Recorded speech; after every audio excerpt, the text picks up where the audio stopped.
Kasih Pak Eri. Saya sudah lupa itu ujian perempuannya. Teman-teman terima kasih Pak Febrian, teman-teman majelis untuk kesempatan berbagi topik ini. Memang tidak banyak orang suka ya, terbukti dari banyaknya yang hadir secara fisik di sini. Tapi ini nanti disiarkan online juga. Saya share ini untuk menolong, semoga teman-teman supaya tahu jika ada orang menulis tafsiran atau berkhotbah itu, atau memimpin PA, kita bisa tahu, dia pakai metode ini. Kalau dia pakai metode ini, kelemahannya di sini, kekurangannya di sini. Gitu. Bukan untuk menghakimi, tapi mengenali. Oh gitu. Nah, Anda lalu bisa menyumbang. Nah kalau pakai metode yang ini, nemunya ini loh. Nah itu jadi lalu jadi PA menjadi sangat kaya ya. Atau khotbah menjadi kreatif, tidak hanya itu aja. Pernah nggak lihat berita yang teksnya itu khotbahnya berapa kali ya itu aja bunyinya. Ya mungkin karena kenalnya metodenya cuman itu aja gitu. Nah kalau di Fakultas Teologi itu kami mengajarkan macam-macam. Gambaran umumnya gini, kalau duta wacana ya, di S1 itu kami mengajarkan 5 metode. Anak lulus tuh, mahasiswa lulus tuh tahu 5. Lumayan tuh 5 itu, macam-macam. Nanti kalau dia S2-nya bersama dengan kami, ketambahan lagi 4. Jadi lulusan S1, S2 duta wacana punya 9 jurus. Gitu. Nah bahwa nanti yang dia pakai setelah dia jadi berita mau satu aja ya itu terserah dia ya. Cuman kami mengajarkan macam-macam, harusnya supaya kreatif gitu. Nah, yang akan Anda dengar mungkin relatif baru bagi sebagian, tapi mungkin tidak bagi sebagian yang lain. Tapi tidak apa-apa, saya akan sharekan saja supaya nanti Bapak Ibu bisa mengenali, yang ini saya cocok, misalnya gitu. Cocok dalam arti saya bisa, walaupun saya nggak sekolah teologi, tidak tahu bahasa asli, tidak tahu informasi teks, tapi kalau yang ini aku bisa. Dan itu legitim, sah, karena ada namanya. Atau yang ini kayaknya cocok untuk PA, yang ini cocok untuk khotbah, yang ini cocok untuk kelompok kecil, yang ini gitu. Itu Anda bisa mengenali sendiri. Saya akan tunjukkan panoramanya. Terima kasih kata selancar tadi betul ya, berselancar. Kayak gini metodenya. Nah, ada yang canggih-canggih saya akan cepat, yang canggih-canggih yang mensyaratkan bahasa asli gitu-gitu kan pasti kita tidak punya banyak akses kecuali sekolah teologi ya. Tapi saya kenalkan aja, semua akan dikenalin, nanti Bapak Ibu bisa melihat yang awam kira-kira lebih cocok yang mana dan bagaimana, gitu kira-kira.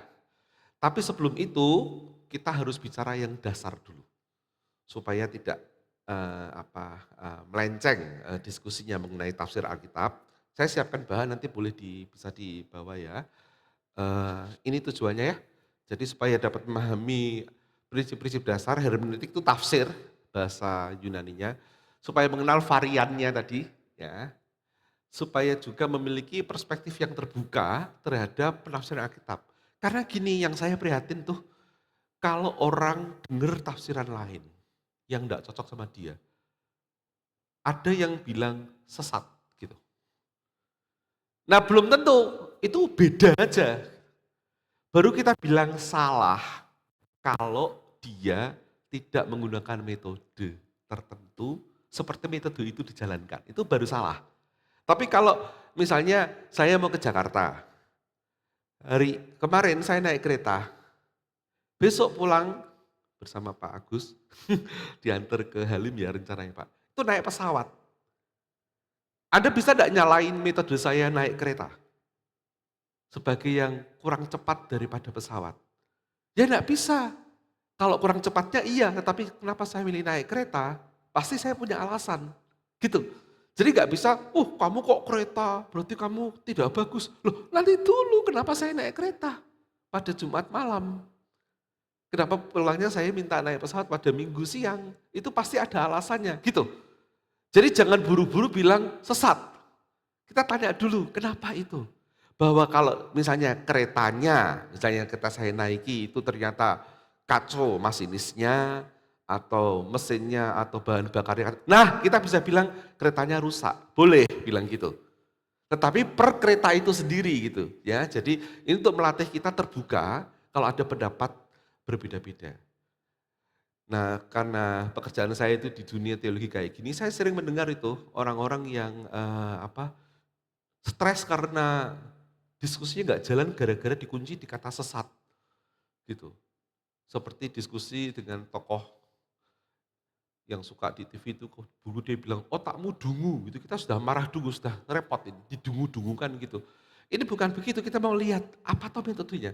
Bahwa setiap orang menjalankan satu metode, dia tidak prepare dengan baik atau tidak tahu, nah boleh kita bilang tidak terlalu menguasai. Itu paling gitu ya. Nanti kita lihat banyak contoh lucu-lucu semoga untuk menunjukkan pada Anda maksud saya. Ya, ini tujuannya. Nah, supaya clear dulu juga kita sepakat dulu soal ini, kan kita menafsir Alkitab ya, firman Tuhan. Tapi begini, firman Tuhan itu menurut Calvert, ini teolog Jerman, dia bilang ada tiga. Satu, Yesus Kristus, rangkap satu, Logos. Siapa firman Allah? Yesus. Ya kan? Prolog Yohanes. Kedua, Alkitab. Ketiga, khotbah. Tapi maksudnya itu bukan kata-kata dari Pak Heri atau Pak Febrian. Bukan. Ketika dia omong, Anda kena. Nah itu. Kalau orang karismatik bilang rema. Setelahnya itu bahasa yang lain dari kerigma. Jadi pesan. Anda pulang dapat pesan. Nah itu maksudnya. Jadi bukan sekedar kata-kata khotbahnya ya, tapi pesan yang muncul dari sebuah homili itu menurut Calvert. Nah sekarang kita akan ngomong yang kedua, Alkitab.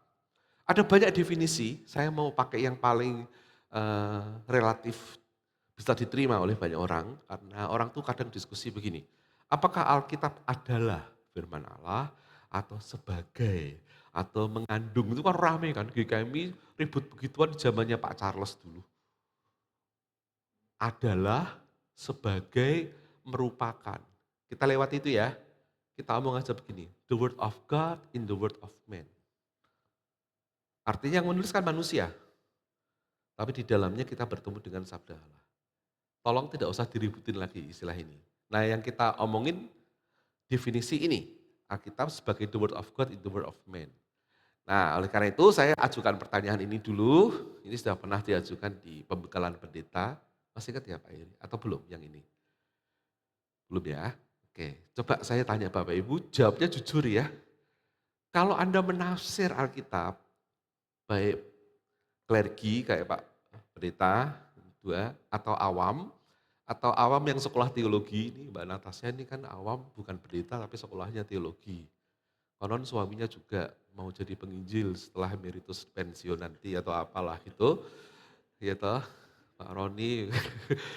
Apakah menafsir Alkitab itu menemukan makna tunggal, satu yang paling benar, atau boleh memultiplikasi makna? Silakan diskusi 30 detik dengan sebelahnya, nanti saya kejar. Pura-pura aja, yang enggak pura-pura saya kejar, justru pura-pura selamat Anda. Etok-etok aja, wah gitu, bagus pura-puranya. Ya. Makna tunggal atau boleh menggandakan makna?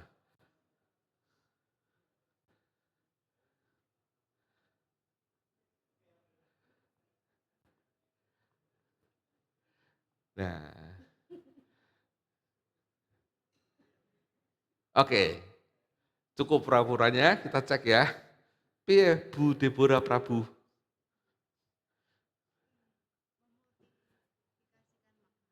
Kalau ada mic ini Bu Deborah supaya, nggak usah ya. Memultiplikasi makna. Jadi menafsir itu menggandakan makna. Nggak hanya satu ya. Saya coba kasih mic dulu Pak, supaya saya mau kejar dia soalnya. Tolong sekali lagi Bu Deborah, menafsir adalah memultiplikasikan makna. Nah, pertanyaan berikutnya, dari mana Anda tahu bahwa yang dimultiplikasi itu benar? Bagaimana kita bisa mengatakan it is safe to multiply the meanings? To what extent various meanings are true? Ini menurut pendapat saya aja. Iya tentu saja, sebelum ceramah Jadi, selesai. seperti orang yang melihat satu benda. Iya, Bisa dari sisi manapun, iya. Tapi sejauh mana penglihatan Anda dari si manapun itu benar? Itu pertanyaan saya. Nah, untuk kebenarannya sepertinya kayak para teolog atau Tuhan. Oh tidak, tidak. Ini kita logis saja. Jadi kan memultiplikasi makna. Ini apa maknanya teks ini? Oh A, B, C, D. Bagaimana kita bisa bilang C dan D masih oke?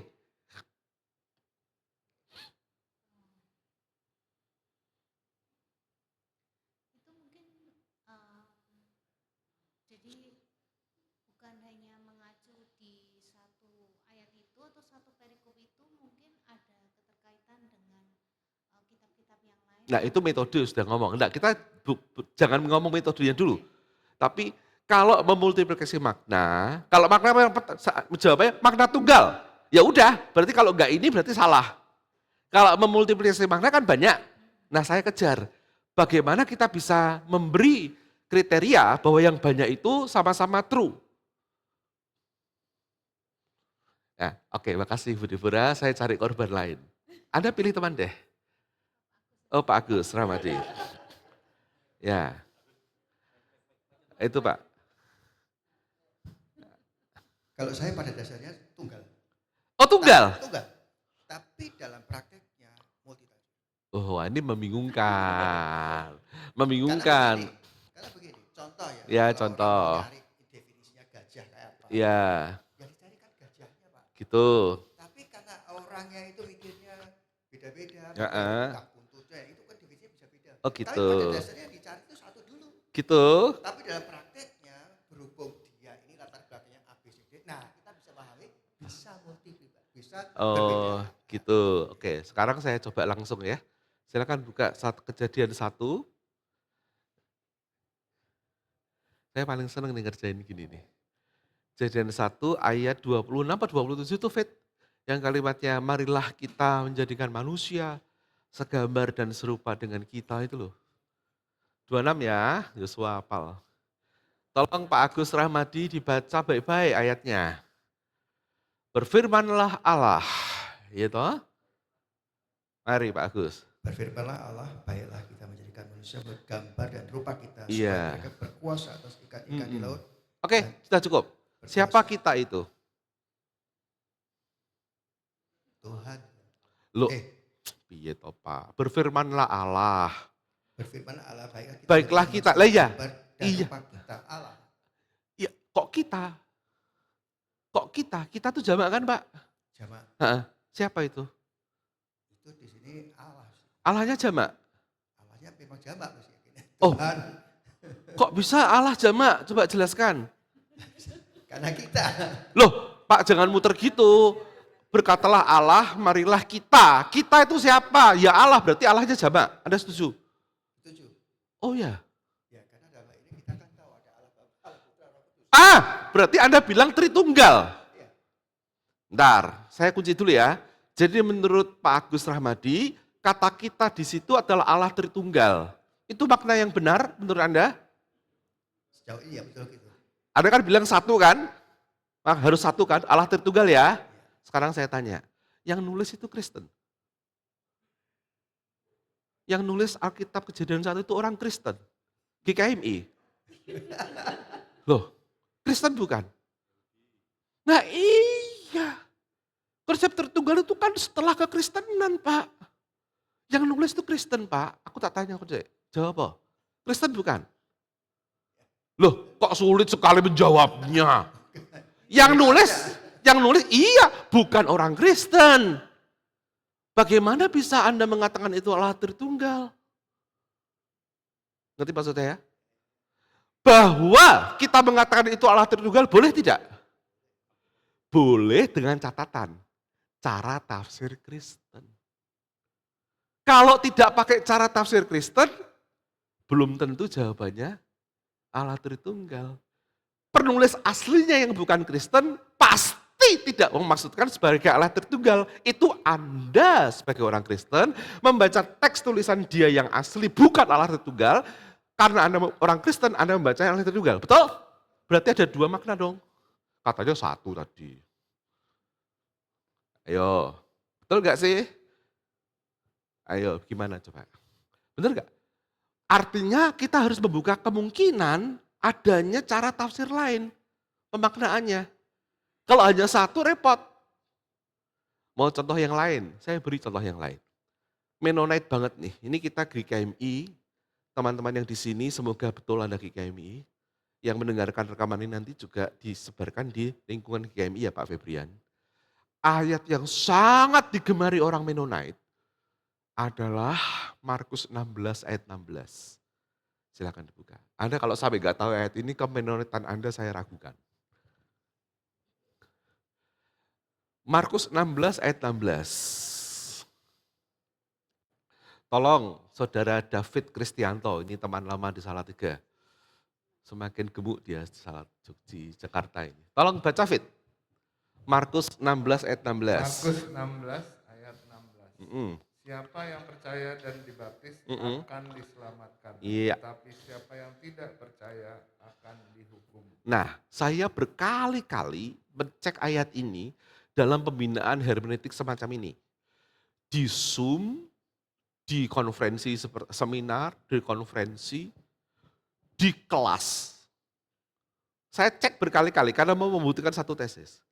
Ketika saya minta teman-teman dari tradisi Reform, means Calvinis ya, ada yang reform yang model reform yang Pak Tong, ada yang reform yang Calvinis GKI gitu. Saya cek berkali-kali, itu cara membacanya beda dengan orang-orang Mennonite. Nah saya mau cek dulu, coba tafsirkan ayat itu. Saya akan langsung tahu teologi Anda Mennonite apa Calvinis. Walaupun Anda orang GKMI. Coba ya, saya mau coba. Joshua? Anda orang Mennonite toh? Coba, kalau Anda baca itu, apa maknanya? Dari jawaban dulu saya langsung tahu kamu GKI apa GKMI. Gampang banget. Lo teologinya. Nah, karena kalau orang Mennonite baca ayat itu, bunyinya itu khas. Ada di semua buku Mennonite. Semua. Sekarang kita cek dulu. Ayatnya sama loh Pak Agus. Barang siapa, Bang? Percaya dan dibaptis akan diselamatkan, yang tidak akan dihukum. Yosua? Kasih mic supaya kalau dia ternyata Calvinis ketahuan. Ya enggak apa-apa, semua dicinta Tuhan ya. Ini cuman menunjukkan perbedaan. Bagi saya ya maknanya. Bagi ya, kamu ya. Bagi saya percaya akan Kristus dan dibaptis itu kan menerima Roh Kudus akan diselamatkan. Tetapi barang siapa tidak percaya Kristus akan dihukum. Bagi saya kalau dihukumnya ini, tapi dihukum itu kalau saya lihatnya ya dihakimi berdasarkan perbuatan yang akan selamat. Kalau kalimat yang pertama aja, barang siapa yang percaya dan dibaptis akan diselamatkan. Barang siapa percaya Kristus dan dibaptis akan diselamatkan. Dibaptis nggak necessarily nyelam ya, nggak necessarily diciprat air, tapi dibaptis secara spiritual ya, akan diselamatkan. Gitu. Yes. Udah, tafsirnya gitu toh. Itu kamu enggak nafsir itu sebetulnya, coba baca ulang aja.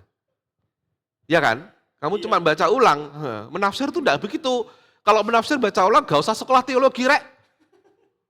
Menafsir itu coba mendalami, masuk ke dalam teksnya, menemukan maknanya, tek gitu. Yes. Apa? Jadi kalau mau selamat, ya percayalah dan dibaptis. Kalau mau selamat, oke. Itu Calvinis teologi. Tanpa Anda sadar. Siapa di sini bisa menafsirkan secara Mennonite? Katanya GKMI. Teman-teman pendeta tidak usah angkat tangan. Nanti Anda bisa, orang daerah Anda nggak bisa, malu ya kan? Nggak usah. Jadi saya menjaga kolegalitas. Ya nanti nggak diundang lagi pula. Siapa di antara teman-teman yang tahu bagaimana orang Mennonite menafsirkannya? Nyoba aja. Nah, ini saya ngerjainnya temanku aja ya, Pak Roni. Apakah Anda cukup Mennonite? Ini ke Amerika, UI FEB dulu, aku yang uji ya dulu kita ya. Nilainya 100 loh Pak Roni ini. Betulan, saya yang menguji. Nilainya 100. Mantunya pendeta Mennonite. Kemarin ngisi di MWC. Coba tunjukkan bahwa Anda tuh betul-betul Mennonite, Pak. Jangan hanya ikut programnya aja dong. Enak aja. Intimidatif. Ya. Mari Pak, untuk menunjukkan, untuk mengcounter Pak Agus Rahmadi tadi. Maksud saya. Wah, kalau agak lama gitu berarti saya meragukan juga Pak Roni. Iya, wis kecampur-campur, Pak. Selamatkan. Wes, kalau nggak bisa give up gak apa-apa Pak. Saya, wes, give up. Give up ya. Orang Mennonite nafsirkannya gini. Ya sudah, diikuti aja urutannya. Gitu. Coba baca lagi. Ikuti aja.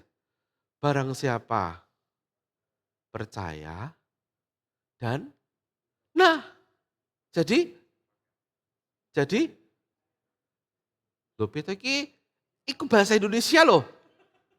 Barang siapa percaya dan dibaptis. Jadi kalau mau dibaptis percaya dulu. Bayi bisa percaya? Bayi bisa percaya?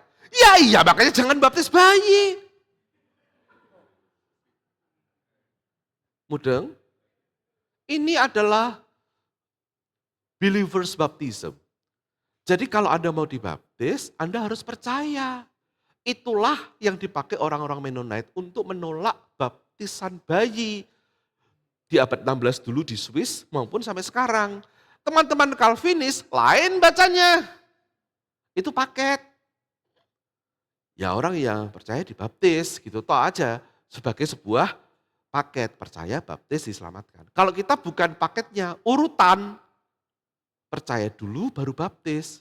Makanya bayi kan belum bisa percaya. Ya jangan dulu. Biar percaya dulu bisa percaya. Aku percaya. Nah, lihat, ini baru dua tradisi, satunya ayatnya sama Pak Agus. Makanya saya tanya ini, menemukan makna tunggal tanpa memultiplikasi. Jawabannya memultiplikasi makna. Anda tidak bisa nyalain teologi Calvinis loh, ketika mereka mengatakan, oh ini paket. Loh memang boleh baca begitu kok. Tapi apakah orang Mennonite bisa disalahkan? Loh kok urutan gimana sih? Loh lah iya, lebih ya. Kalimatnya percaya, dibaptis kok. Ya percaya dulu. Nah berarti ada dua kemungkinan kan. Mau berdebat sampai Tuhan Yesus datang tidak selesai. Kayak gitu, kayak tadi, Trinitas tadi itu. Pasti bukan Trinitas penulis aslinya. Tapi apakah kita disalahkan begitu? Kalau mau tahu caranya orang Kristen ngeyel itu Trinitas. Saya pernah tuh ketemu orang yang ngeyel itu Trinitas. Terus saya kejar, buktikan. Trinitas! Dia bilang, ya dari mana? Trinitas itu apa Pak? Bapak, anak, dan roh kan. Lah ini kejadian satu di mana? Gini Pak, itu kejadian satu ada Allah, Elohim. Ada roh Allah, waruah Elohim. Ada berkatalah Allah, wayomer Elohim. Jadi Allah, roh Allah, sabda Allah. Sabda Allah Yesus, roh Allah Roh Kudus, Allah Allah. Ngono kuwi ya. Masuk akal? Ya, tapi itu Kristen banget. Tafsir begitu bagi orang Yahudi yang punya teks itu, what? Begitu kan? Kita juga kadang-kadang menafsirkan ayat-ayat itu dari perspektif kristologis. Semua itu pasti Tuhan Yesus gitu. Belum tentu bagi yang lain setuju. Nah, coba aja. Adam Hawa itu loh. Hawa bermusuhan dengan ular. Keturunanmu akan mematuk tumitnya, keturunannya akan meremukkan kepalamu. Coba berita mana yang tidak bilang itu adalah nubuatan tentang salib? Ini mumpung masa raya Paskah. Pertanyaannya, orang Yahudinya setuju yang ngarang itu? Ya tidak. Apakah salah satu salah? Ya tidak. Beda. Itu. Kenapa beda? Nah ini ada kaitan dengan metode. Yang dilakukan orang Kristen namanya dogmatic reading. Salah? Enggak. Beda. Apakah makna aslinya itu? Tidak. Tapi kita akan ngeyel, tersembunyi. Kamu sih enggak tahu bahwa PL melengkapi PB. Itu kan cara pikir Anda. Orang Yahudi itu enggak mau loh disebut Old Testament. Beneran. Harold Bloom Rosenberg mengatakan, no. If you want to say OT, it should be original testament. Lalu PB, itu belated testament. Ya kita nggak mau. Nah, piye? Lalu namanya jadi bingung. Nah, oleh karena itu di Duta Wacana, dosen-dosen PL itu ada 3 ya, ada 4 sekarang. Itu kami berbeda sebutan. Ada Profesor Robert Setio menyebutnya perjanjian pertama. untuk tidak merendahkan PL. Saya dan Prof. Sigih masih pakai istilah perjanjian lama dengan catatan jangan merendahkan di bawah BB. Gitu. Nanti kalau Anda mau tahu ayat-ayat apa di PL yang seringkali ditafsirkan secara Kristen, saya bisa tunjukin. Tapi itu tidak satu-satunya. Kamu jamming sekarang atau saya selesain dulu? Nah. Hermeneutik itu apa? Nah, hermeneutik itu adalah menggumuli pertanyaan yang terjadi ketika orang baca teks. Jadi, what happened when a person or a community reads the text? Gitu. Itu hermeneutik. Analisis keilmuan. Misalnya gini, saya ini Mbak Tasya WA-an sama suaminya. Mi, ayo gitu ya. WA-an gitu ya. Terus saya jawab, "Emoh!" Tanda seru banyak. Itu artinya yang paling tahu kan mereka sendiri kan. Apa ini konteksnya? Kita nggak tahu. Tapi kita lalu membayangkan, loh emohnya kok huruf besar semua ya. Kok pada tanda seru? Ini apa? Nah ketika kita mencoba meneliti ini apa? Itu hermeneutik. Jadi hermeneutik itu adalah what happened in your head here when you read the text. Itu hermeneutik. Gitu. Ya misalnya Anda baca teks Kidung Agung. Gini misalnya. Mari Pak Agus sama Bu Tasya. Maju ke depan sini. Tolong. Tolong lihatkan Kidung Agung 2 Pak ya. Yuk 2, Kidung Agung. Tolong lihatkan tangan kanannya di bawah kepalaku. Tangan kirinya di bawah kepalaku. Ini yang ngomong yang putri. Ini bayangkan ini tanah, Anda berbaring ya. Sorry. Ini tanah ya, atau ranjang gitu. Tangan kirinya, Anda bilang ke dia kan, tangan kirinya di bawah kepalaku. Ada, cek ayatnya supaya saya tidak bohong. Cek ayatnya. Tangan kirinya di bawah kepalaku. Ayat 6, tolong baca. Terus? Ya, P Pak. Kiri Bapak, tangan di bawah kepalaku. Kok ngono di bawah kepalaku loh Pak. Ini kan kepalanya, tangan kiri, ayo Mbak. Tangan kirinya di bawah kepalaku. Loh, piye sih Pak? Iki ranjang iki Pak. Tangan kiri Anda di bawah kepalanya itu piye? Tangan Pak, bukan telapak tangan. Nah, terus tangan kanannya memeluk aku. Tangan kanannya memeluk aku. Ngini toh Pak. Betul? Betul enggak? Ya silakan duduk. Ini, loh menurut sebagian ahli adalah adegan persetubuhan. Tetapi karena kita itu tidak tega ngomong gitu, Kidung Agung kita mistifikasi hubungan Allah dan Israel.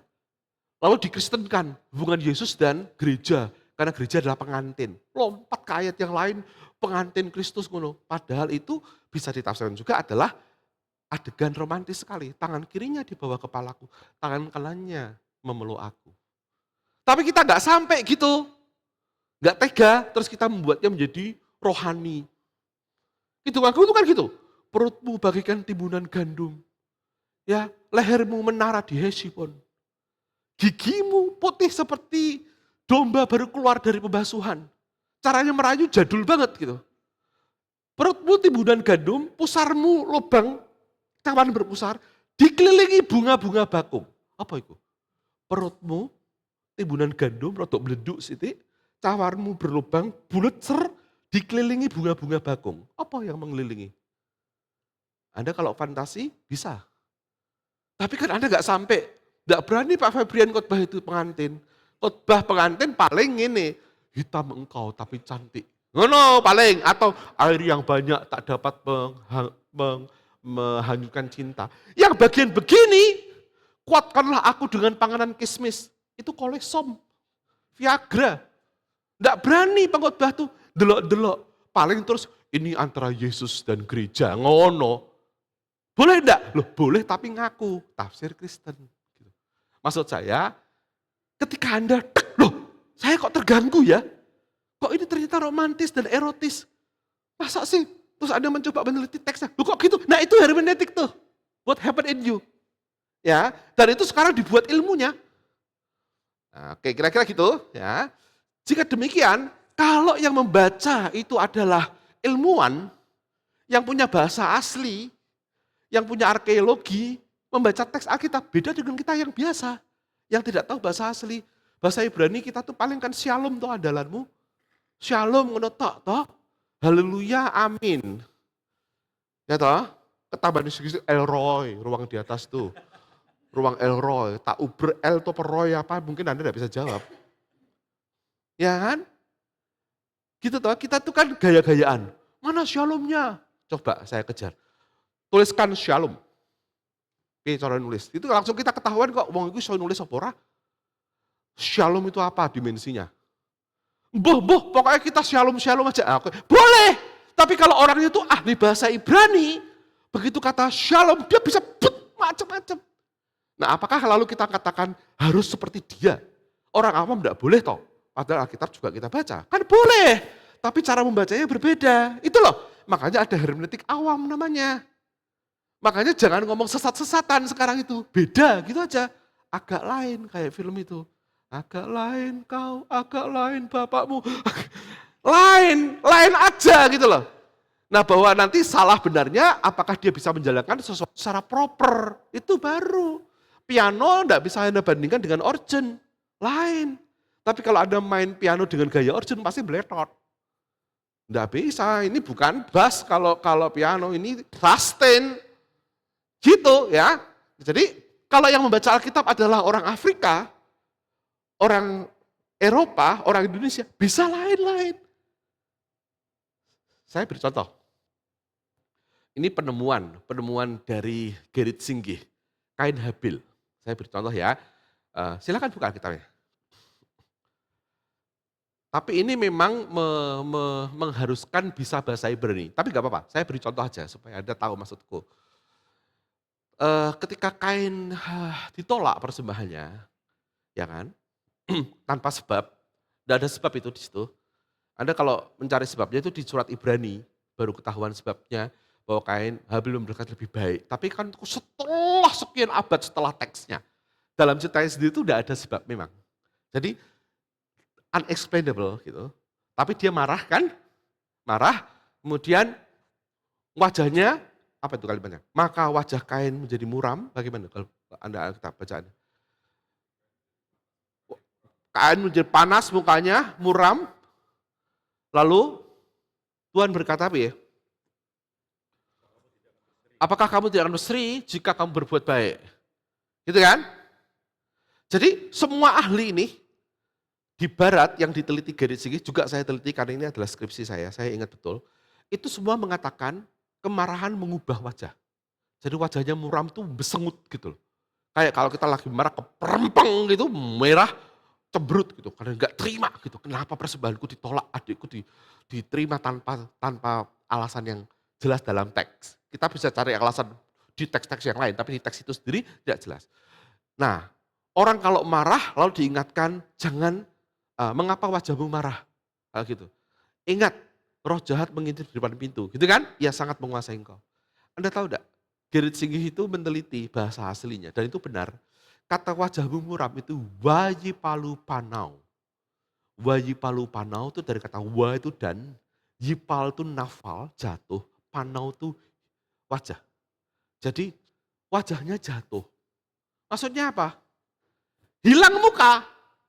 Mukanya jatuh, coplok. Jadi tidak punya muka. Itu apa bahasa Indonesia? Malu. Kain itu dipermalukan oleh Tuhan. Karena tanpa sebab ditolak. Tidak ada sebabnya. Orang yang malu bisa mengerikan. Orang bisa menjadi pelaku kejahatan kalau dia dibuat malu. Tahu nggak? Lihat kasus Rp1.000 gara-gara parkir. Orang pukul-pukulan. Diledek-ledek. Orang bisa membunuh.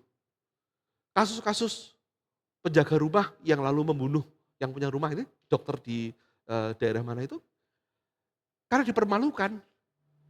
Ya, tafsir timur loh, nggak ada orang lain bilang itu sebelum Gerrit Singgih.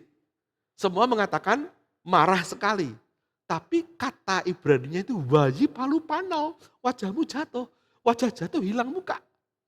Pendekatan yang menarik, tafsir timur namanya. Nah ini yang saya bilang, kalau dilihat dari perspektif timur, teks itu bisa kaya sekali. Gitu.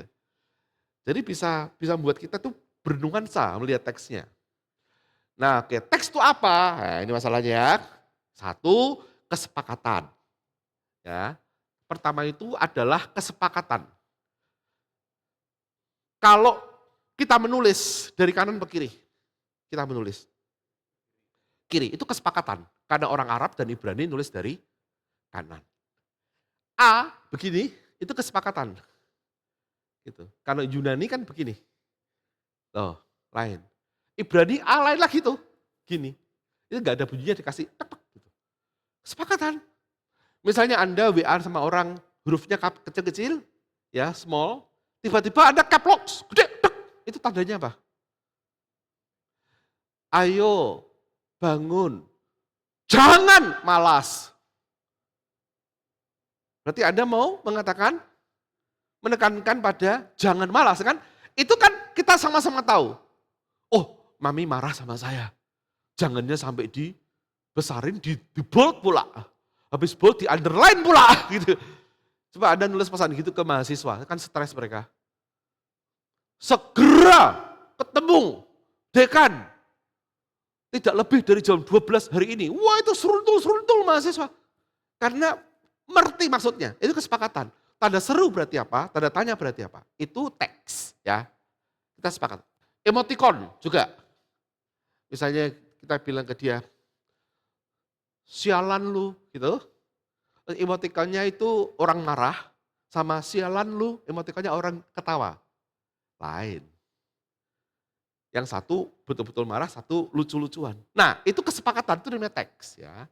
Kedua, teks itu adalah ya, dimensi sense yang pertama, yang kedua itu reference. Reference itu koneksi antara kata dan sesuatu yang dirujuk. Misalnya saya bilang ke seorang begini, Pak Feb, ya, di gereja itu selalu ada farisinya. Pak Febrian, di gereja selalu ada farisinya. Itu maksudku lain itu. Mungkin saya sedang mengkritik dia, oh sudah di farisi toh bro. Farisi dalam arti, kan tidak ada orang farisi di sini kan. Tapi tahu tak maksudnya munafik, farisi kan gitu kan. Atau saya mau menghibur dia. Ada majelis yang nampaknya soleh ternyata nikam dia gitu. Pak Feb, di gereja selalu ada farisinya. Kata farisi di situ menolong Pak Febri memahami. Nah itu farisi bukan teks lagi sebagai farisi, tapi teks dalam arti referensi. Betul ya? Jadi ada dua ya, makna denotatifnya dan referensialnya. Nah, sikap kita gimana pada teks Alkitab? Yang ditulis di suatu masa ribuan tahun dalam bahasa yang tidak kita mengerti. Kita hanya tahu terjemahannya, itu pun versinya beda-beda. Sekarang LAI menerbitkan yang versi kedua ya. Bayangkan aja, bagaimana kita bisa memahami suatu teks di masa lalu ditulis oleh si A, si B, si C. Nanti kawan-kawan kalau Anda sampai tertarik, mau tahu siapa aja yang nulis Alkitab, kita buat lagi seminar kayak gini. Nanti Anda kaget siapa aja yang nulis tuh PL. PB siapa aja, apa betul surat Paulus itu oleh Paulus sendiri ya gitu. Itu enggak sekarang ya. Gimana. Itu ya, ditulis dalam bahasa Ibrani, bahasa Yunani, kita di sini orang Salatiga tinggal di Bekasi. Gitu. Bahasanya mungkin bahasa Inggris bisa, bahasa Indonesia bisa, bahasa Ibrani Shalom. Itu asli Ibrani dengan berbagai macam, bagaimana saya bisa tahu? Bisa. Saya harus, nah opsi pertama, memiliki kemampuan referensial kritis. Saya harus belajar bahasa Ibrani. Saya harus ngerti vocabnya, konsonannya, vowelnya, maknanya, leksikalnya gitu. Bisa. Saya harus belajar ilmu sejarah ketika Raja Daud hidup. Saya harus punya buku-buku menolong saya memahami zaman Second Temple itu, 521 sampai 70. Saya harus tahu sejarah yang meliputi suasana perjanjian baru. Saya harus mengerti pasca Alexander the Great, Ptolemeus, Seleucus, terus sampai zaman Yesus terus begitu. Kemampuan mengabsorb informasi dan memahami. Opsi pertama, the question is, umat bisa gitu? Umat awam. Itu kan mainannya teolog. Atau orang yang belajar teologi. Ya kan? Nah tapi betul kan kalau kita mau tahu satu teks, pertama ini, ya sikap ini tapi tidak satu-satunya. Karena apa? Karena teks itu adalah minta dibaca ulang. Jadi gini, saya tidak tahu persis makna aslinya dulu dalam bahasa asli, tapi sekarang saya tahu dalam bahasa Indonesia. Dan saya bisa mengakses. Loh, lah kok tidak tahu aslinya kok berani-berani ngomong? Oh iya, karena teks itu tuh minta dibaca ulang. Maksudnya apa? Gini, when the text is written, the author is dead. Ada setuju nggak? Kalau saya bilang gitu. Ketika suatu kali tulisan teks ditulis, pengarangnya mati. Anda setuju nggak? Setuju nggak dulu? Setuju nggak? Maksudnya pengarangnya tidak bisa menguasai teksnya lagi. Betul? Misalnya Pak Febrian menulis sesuatu. Misalnya, gereja ini menjengkelkan sekali. Titik, gitu ya. Ditulis bulan Maret 2024 menjelang ulang tahun gereja ke-36. Gereja ini menjengkelkan sekali, titik. Teks ini ditemukan orang, katakanlah 500 tahun kemudian. Gitu, bayangkan. Gereja ini menjengkelkan sekali. Apakah cara menafsirkan orang 500 tahun itu dan Pak Febrian sama? Bisa tidak, tapi bisa juga sama. Nggak usah 500 tahun. Gini aja bilang gini. Satu tulisan sekarang ini. In, baumu, gitu. In, baumu. Itu kemungkinan apa? Maksud Anda misalnya, in, baumu. Misalnya Pak, wangi atau kecut? Pak, kok gini-gini toh. Misalnya kecut, misalnya gitu ya. Bu In belum mandi misalnya gitu. Saya yang membacanya, bisa pujian ini. Wangi.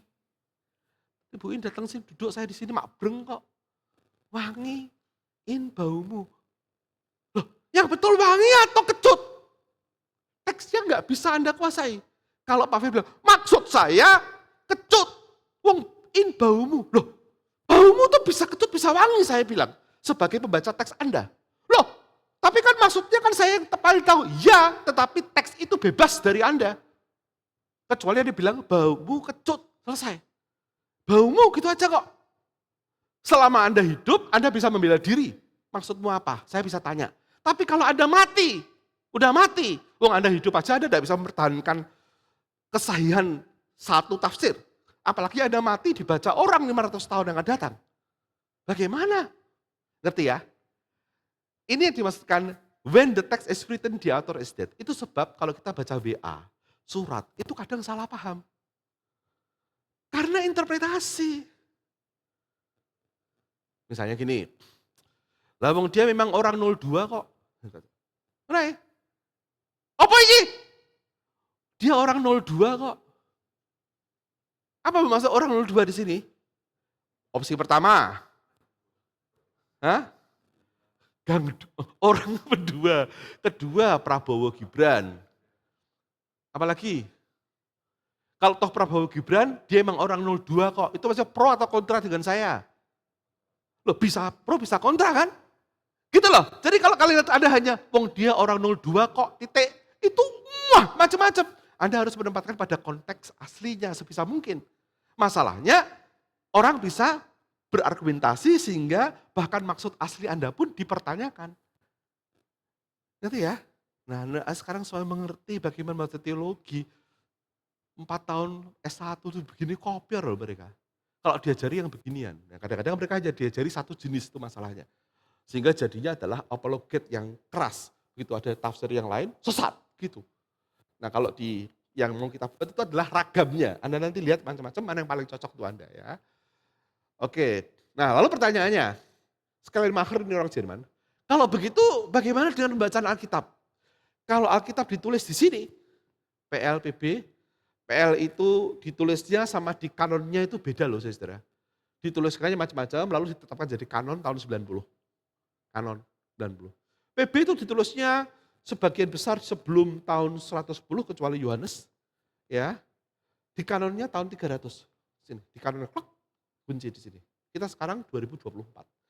Gimana saya bisa tahu makna firman Tuhan. Kalau pakai Schleiermacher, dia bilang, well, make a jump. Anda harus punya ilmu untuk lompat dari konteksmu tahun 2024 ke konteks asli. Shhh. Pakai apa? Doraemon. Enggak. Pakai pengetahuan. Ya tadi itu, bahasa asli, sejarah, sosiologi, antropologi itu. Tanpa itu Anda tidak mungkin pergi. Ketika Paulus berkata perempuan dilarang berbicara. Apa maksudnya? Kalau dia bilang, oh berarti tidak boleh ada pendeta perempuan. Tidak akan ada Bu Indriatmi Paimun, Bu Yeni Mustikasari. Enggak gitu. Lah, tahu dari mana enggak gitu? Lah maksudnya itu gini. Bahwa maksudnya gini pun kita lalu bilang, ya Paulusnya ketinggalan zaman. Dia belum mengerti perkembangan terbaru, HAM, hak asasi manusia, feminisme. Boleh nggak kita mengerti Paulus? Dulu nggak boleh, seolah-olah Paulus harus diikuti. Sekarang kita bisa bilang, loh kok begitu pandangannya ya? Kalau semua diikuti, gereja ya kembali ke masa lalu. Semua yang tidak ada di Alkitab ya tidak boleh ada di sini lah. Lalu ini PowerPoint, macam-macam, organ, macam-macam, bubar kabeh. Oh tidak dong, kita boleh menginterpretasi. Nah berarti kan ada upaya kita untuk memahami makna aslinya, tapi bisa menginterpretasinya. Nah tapi ini adalah cara satu untuk membebaskan orang dari hambatan. Hambatan jarak, distance is a barrier, ditebus oleh ilmu teks. Nah, kedua, ada jawaban yang lain. Enggak usah gitu. Kita itu bagian dari sejarah loh. Kita ini. Maka setiap pembacaan Alkitab itu ya kontekstual. Gitu. Nah terus bagaimana dengan jarak? Jarak itu ya membebaskan kita dari dominasi pengarang.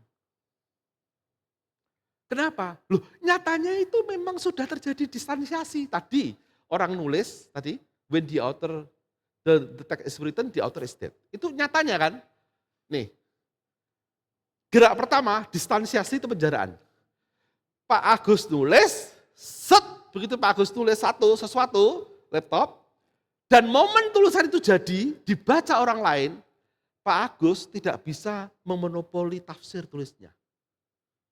Paling kalau masih hidup, ini loh maksudku. Tetapi sejauh tulisan itu bisa dimaknai ngono, orang yang ngono itu masih bisa berdebat dengan Anda. Apalagi kalau Pak Agusnya sudah meninggal. Pak Agus di sini adalah penulis Alkitab. Tahu ya, Bapak Ibu ya, ini kerumitannya ya. Tapi itulah, oleh karena itu enggak apa-apa. Teks itu selalu minta dibaca ulang kayak tadi. Apa sih salahnya baca itu Tritunggal? Enggak salah. Tapi harus mengaku dari perspektif Kristen. Oke, kalau Anda bilang maksud pengarang Kejadian 1 yang ditulis pada tahun 6, abad ke-6 sebelum Masehi nulisnya itu kelompok Pris, saudara. Adalah Trinitas. Ya salah, pasti salah dong, enggak mungkin.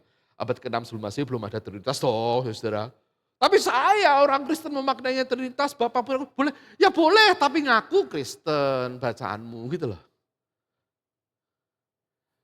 Teks Natal, nah coba saya cek, ada lagunya itu, lagunya gini.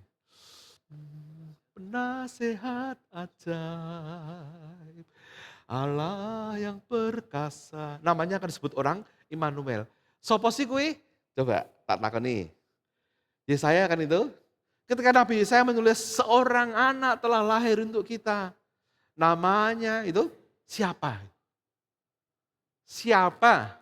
Tuhan Yesus? Tuhan Yesus apa bukan? Anda kan bilang nubuatan untuk Tuhan Yesus. Itu kan kalau ada Kristen. Boleh? Ya boleh dong. Aku yang ngono kok ngomongku. Karena kita memperlakukan nubuatan. Tapi teksnya sendiri. Itu siapa sebetulnya? Anaknya Raja.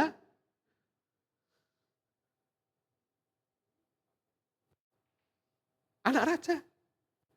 Atau anak Nabi. Maharshalal Helbas Asbas namanya. Cek di Alkitab. Nah, tapi begitulah kita ya. Nah, jadi Anda sekarang tahu bahwa ternyata ada juga, kita tidak harus tahu aslinya, tapi kita bisa memaknainya. Tentu dengan kesadaran yang saya lakukan ini bukan makna aslinya, tapi sejauh mana the text orients me, memberi orientasi pada saya. Sekarang saya tahu. Misalnya ini kalimat gini, saya beri contoh ya. Eh, ada itu loh, tidak layak memberikan roti yang jatuh di remah-remah untuk anak-anak itu loh, ya. Itu kan perempuan itu berkata pada Tuhan Yesus, minta tolong disembuhkan, anaknya sakit, dirasuk setan. Dan Yesus berkata, tidak layak memberikan roti untuk anak pada anjing. Itu para pendeta seluruh dunia yang membela Tuhan Yesus akan mengatakan Yesus sedang menguji imannya. Saya mau tanya, ada enggak kata menguji di situ? No. Kaum feminis mengatakan Yesus digambarkan mewakili patronisme, kekuasaan laki-laki Yahudi yang tidak peka. Perempuan itulah tokohnya yang mengingatkan Yesus bahwa kuasanya, misinya bukan hanya untuk orang Yahudi saja, tapi juga untuk orang-orang lain. Maka Yesus berkata, hai ibu besar imanmu. Perempuan itulah tokohnya dalam peristiwa ini. Yang menolong Yesus mengerti bahwa misinya harus meluas, tidak hanya pada kelompok Yahudi. Yesus mengalami, kalau saya pakai kata tanpa tanda petik, Anda akan marah. Pertobatan.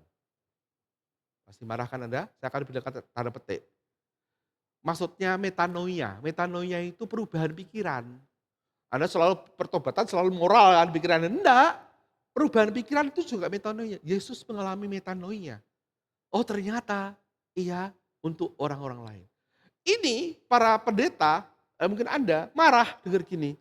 Karena Tuhan Yesus kok perubahan pikiran, Tuhan Yesus kan sempurna, enggak bisa salah, macam-macam. Itu asumsi dogmatik Anda. Kalau teksnya Anda baca, orangnya gini, mana ada kalimat menguji? Enggak ada. Ya enggak usah ada. Diasumsikan sendiri. Nah, Anda mengasumsikan sendiri itu apa? Nah, tidak tekstual Anda dogmatic reading, boleh tapi ngaku. Masalah saya itu kalau orangnya nggak ngaku. Begini, ajar beginian ya, itu kalau ketemu orang yang dogmatik tapi nggak ngaku itu paling sebel saya. Lu wong nggak ada, kok nggak ada ya bilang tidak ada. Tetapi Tuhan Yesus Maha tahu, iya itu berarti kan dogma Kristen Anda membuat Anda menafsir Yesus menguji. Ya kan? Ya selesai kalau gitu saya. Tapi teksnya tidak ada.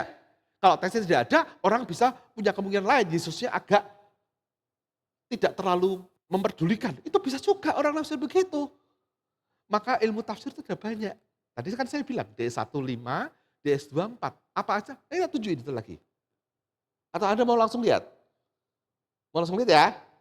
Tak cepet ya, supaya kita bisa diskusi ya. Joshua sudah angkat tangan. Aku cepet aja ya, ditunjukin itu ya. Wes, iki tak lewati, bayangan ini lewat banyak sekali. Banyak, langsung ini. Nah, wes, tidak apa-apa. Tidak apa-apa. Langsung saya tunjukin aja. Salah malah. Itu. Salah. See you next week, Pak. Biasa iki malah bar, wes. Bawah. Nah, no. Bukan bawah. Ini kan. Yang kanan kan? This one. Ini kan. Oh, ini maju. Ini maju kan? Nah. Loh, aku mau mundur dulu, Bert. Bentar, ikuti saya aja. Nah, ya Bapak Ibu. Tadi diskusiku macam-macam itu ada lihat ada banyak screen saya lewati. Tidak apa-apa, itu nanti bagian Anda tanya. Saya tunjukkan langsung saja modelnya. Ini model yang ditemukan oleh M.H. Abram yang menemukan, dipopulerkan oleh Profesor Robert Stio. Nanti tak tunjukin tambahanku. Kenapa ya? Karena pas Prof. Robert memunculkan ini, itu di tahun 2005.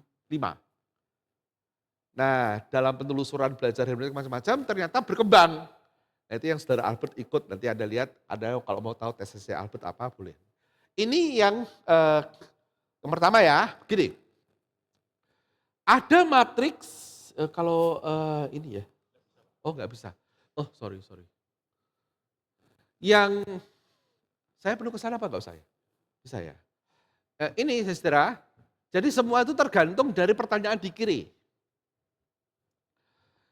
Kalau Anda bertanyanya pada teks Alkitab ya, apa yang sesungguhnya terjadi, gitu. Kalau pertanyaanmu gitu, baca teks Alkitab, yang terjadi apa? Itu Anda pakainya historis kritis. Gitu. Siapa yang nulis, tahun berapa, dalam rangka apa, gitu. Historis kritis dan arkeologis itu sangat sophisticated. Anda harus tahu bahasa asli, repot toh? Anda harus tahu siapa yang nulis, macam-macam. Jadi pendekatan ini tuh sangat elitis, berkembangnya di Eropa. Orang-orang yang belajar teologi belajar ini. Kalau di kampusnya diajarkan ya dia akan belajar gini. Makanya ada bahasa Ibrani 1, 2, Yunani 1, 2, tafsir 1, 2 gitu. Belajar konteks sosialnya macam-macam ini. Tapi kalau Anda mengubah pertanyaan, saya mau tahu maksud pengarang. Jadi bukan apa yang terjadi tapi maksud pengarang. Itu yang penting pikiran pengarang. Jadi kita harus tahu namanya kritik redaksi, redaktur pengarangnya. Nanti saya beri penjelasan. Kalau ada begini, I don't care. Yang penting the text itself. Itu teksnya, Anda nggak perlu tahu siapa yang ngarang, nggak perlu tahu intensi pengarangnya, maka pendekatannya narasi. Nah saya beri contoh dulu. Coba Anda, ini mumpung masa raya Paskah ya. Saudara saya mau tanya ke Bapak Ibu, Tuhan Yesus pernah mengobrak-abrik bait Allah kan? Betul ya? Betul ya? Semua setuju ya? Ada cerita itu dalam semua Injil. Nah sekarang pertanyaanku gini, itu terjadinya, dia kan 3 tahun melayani ya? Betul ya? Umur 30 sampai 33. Itu enggak ada perbedaan itu, sepakat. Dia mengobrak-abrik bait Allah itu di awal atau di akhir pelayanannya? Wes, itu tok pertanyaanku. Coba. Nah, Yosua akhir. Buktinya ada enggak? Injil apa? Kau buktikan dulu. Enggak usah, tunjukin aja di teks mana. Kan gampang, ya kan? Ada. Kau ada. Kalau ada gimana? Ada. Nah, kita akan ada kayak Pak Iwan percaya gitu. Ada. Yesus semua berabrik Allah. Di awal apa di akhir, ada bilang di akhir. Saya tanya, buktinya apa? Bukti tekstualnya. Ada dong, mudah sekali. Misalnya, ya. Mari. Tak bantu Yos? Gampang toh Yos, ini loh. Nah, kamu aja tak bantu dah. Lihat. Yos ya. Cari. Ngobrol bait Allah.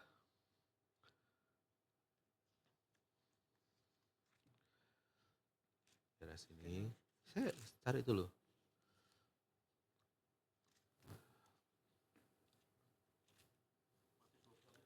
Nah, 21. Nih.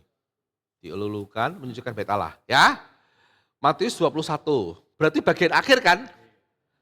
Markus akhir apa awal? Markus akhir. Matius, Lukas akhir. Sekarang Anda lihat Yohanes. Yohanes itu di awal setelah perjamuan di Kana. Betul? Sekarang ada anak sekolah minggu tanya ke guru sekolah minggu gini. Kak, Tuhan Yesus itu mau ngobrak-abrik bait Allah itu di awal apa di akhir pelayanannya Kak? Saya baca bingung ya Kak. Menurut Yohanes kok setelah perjamuan di Kana? Perjamuan di Kana tanda pertama. Menurut Matius, Markus, Lukas kok di bagian akhir? Kak, yang betul yang mana? Jawab apa Kak? Kak guru sekolah minggu. Kakak guru sekolah minggu. Yang betul yang mana Kak? Kak David. Om ini. Yang betul yang mana? Ditanya gitu jawabnya apa? Siapa yang jawab? Ada jawaban pernah ngawur saya dengar gini, 2 kali. Ngawurnya gak karu-karuan. Enggak dong, itu kan cara orang menggabung-gabungkan. Anda tahu bagaimana cara menjawab? Coba, untung ya Anda tidak pernah ketemu anak sekolah minggu kritis seperti itu ya. Kalau ada dia Anda harapkan tidak masuk minggu depan ya kan. Takon kok angel-angel atau anak remaja. Mana yang betul? Iya Yosua, sebelum kamu tanya saya tanya dulu. Yang betul akhir apa awal? Loh, berarti Matius, Markus, Lukas bohong. Oh, berarti Yohanes bohong. Loh, kamu tuh gimana? Yohanes keliru katanya. Pak Iwan, piye iki Pak Iwan? Injil Yohanes keliru. Ya Tuhan Yesus, Injil Yohanes timeline-nya keliru. Kok mau bilang gitu? Lah iya, berarti salah satu salah. Kok mau bilang gitu?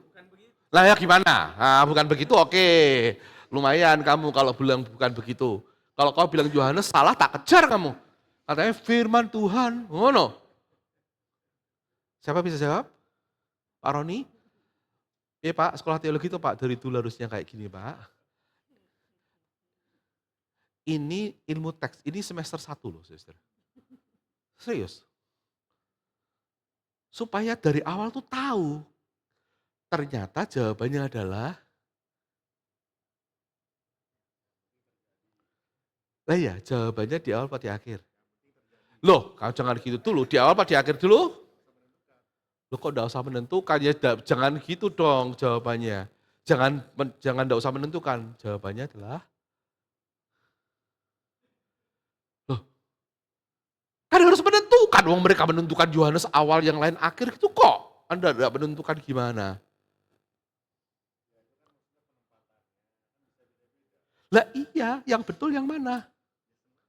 Semuanya betul bagaimana? Yang satu di awal, satu di akhir kok. Apa 2 kali? Nah. Loh, itu Anda masih belum berani jawab tegas.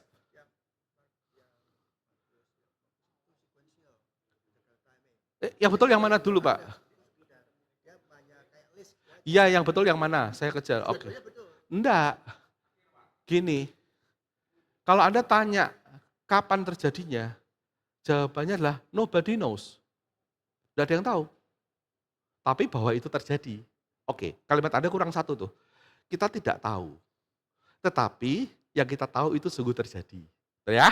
Kedua, diceritakannya dengan cara berbeda. Gitu. Dengan alasan yang berbeda. Nah, kalau Anda ngomong, kenapa Matius, Markus, Lukas di akhir dan Yohanes di awal, Anda tanya begitu, berarti Anda harus tahu pikirannya siapa? Pikirannya pengarang. Anda masuk ke sini. Anda masuk ke sini. Kalau Anda masuk ke sini, Anda tidak bisa menyelesaikan. Kalau mau narasi, caranya gini. Yohanes ya Yohanes aja. Nggak usah lari-lari ke macam-macam. Sinoptik ya sinoptik aja. Matius ya Matius aja. Sudah. Itu namanya narasi, teksnya saja. Itu metode loh. Yang sering kali kita lakukan waktu Natal adalah mencampur narasi. Natal di mana-mana di seluruh dunia, termasuk di gerejaku yang kugembalakan dengan cinta Salatiga itu, guru sekolah minggu ini diajari ya tetap aja. Gini,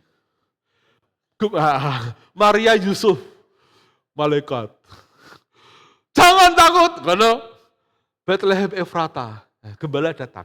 Bareng ngono orang Majus datang.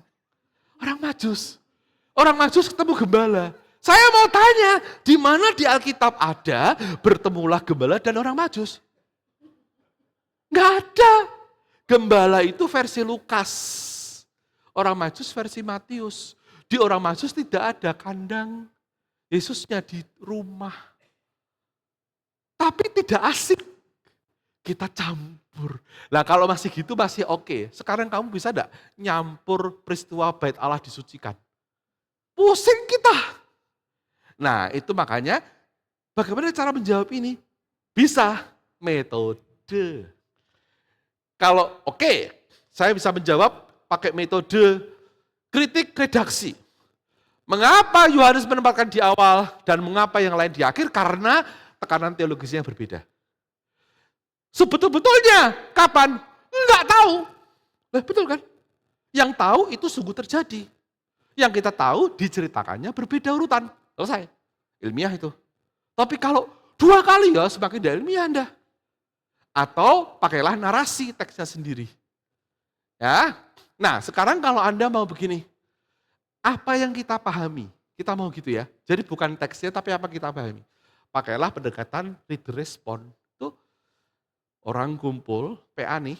Nah, ini yang sering kali diminta oleh banyak komunitas ya. Kalau PA, teksnya dibaca, terus masing-masing memberikan masukan. Tidak apa-apa, tidak harus sama. Kekayaannya di situ, saling berdiskusi. Yang terjadi kan kita enggak gitu. Yang terjadi kita kan nunggu pendetanya ngomong. Kita pating celomeng, lalu nanti Pak Febrian terakhir gini. Jadi, ya paling bener wis. Begitu Bung Suni bilang, jadi menurut saya, sudah betul. Kalau read respond tidak begitu. Ini dilakukan oleh Pastor Ernesto Cardenal di Nicaragua. Di komunitas yang namanya Solentinamo. Ada bukunya, The Gospel of Solentinamo. 3 buku tebal tentang Injil Solentinamo. Maksudnya PA mereka tentang Injil-Injil. Maria ngomong apa-apa, menarik sekali ya. Itu read respond. Nah, ada ini detail, ini satu mata kuliah tertentu di S2. Detail banget. Tapi ini yang paling dinikmati karena menolong orang menemukan banyak. Kita kadang itu yang menentukan PA berhenti itu kekuasaan. Itu yang tidak baik. Saya beri contoh deh. Kisah Rasul 2. Ya, Kisah Rasul 2. Itu para murid bisa berbicara dalam bahasa-bahasa asing. Coba saya tanya 2 pertanyaan ya. Apakah itu bahasa roh apa bukan? Itu dulu satu.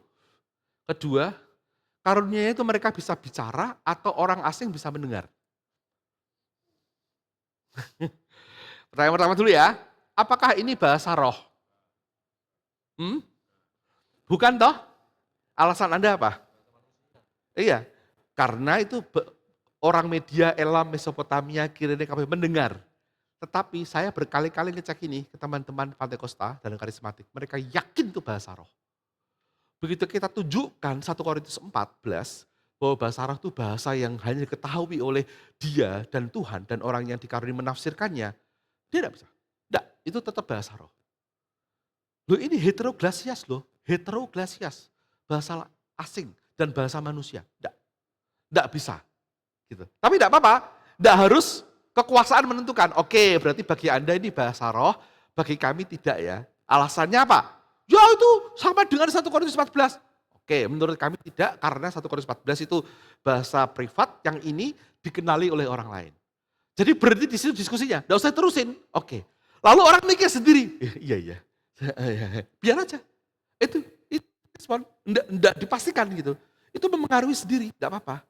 Lalu lebih terbuka dengan opsi yang berbeda. Kedua, mereka dikaruniai yang terjadi itu adalah Petrus dan teman-temannya bisa berbahasa lain, atau mereka omong dalam bahasa biasa, Roh Kudus menolong supaya bahasa biasa itu sampai ke kupingnya orang Yahudi diaspora dalam bahasa yang lain-lain. Yang mana? A atau B? Yang A adalah karunia berbahasa lain. Yang B adalah karunia mendengar dalam bahasa sendiri-sendiri yang lain-lain. Siapa yang A? Siapa yang B? Semua A? Buktinya apa? Buktikan dalam teks. Nah gitu saya selalu, ini hermeneutik loh Pak. Mana ada data dalam teks bahwa itu A? Ya, coba sebutin, tunjukin. Baca teksnya, Yos. Ya kamu ini kayaknya kurang baca teks ya. Tahu dikit-dikit tapi tidak baca teks ini ya. Baca teksnya. A adalah mereka bisa berbahasa dalam bahasa lain. Ya, jadi kalau kita pakai pasal 2 ayat ke, ya Pak, tolong Pak. Ayat 2, pasal 2 ayat ke. Itu sebelumnya Pak, sebelumnya di atas. Sebelumnya. Kalau Anda A, Anda pakai ayat yang agak atas tuh. Ya, yakni. Ya, itu yang A. Masalahnya gini, saudara. Ya masalahnya ya. Ketika itu ditulis, peristiwanya tahun berapa? Peristiwanya. Let's say 30-an ya, tahun 30-an. Di sini ya, tahun 30-an ya. Anda tahu enggak Kisah Rasul itu ditulis tahun berapa? Nah ini besok pagi kan teksnya kan Korintus toh Pak, besok pagi khotbah ya. Saya akan jelasin besok pagi itu jarak antara peristiwa penyaliban dan penulisan Korintus. Itu paling tua Korintus dibandingkan Injil-Injil. Kalau ada mau tahu Injil-Injil, ini Yesus tahun 30-an di sini kan. Kenapa kok tahun 30-an? Karena kita tahu umurnya berapa? 33. Ini aku mundur ya, 33 tahun. Berarti dia lahir tahun berapa?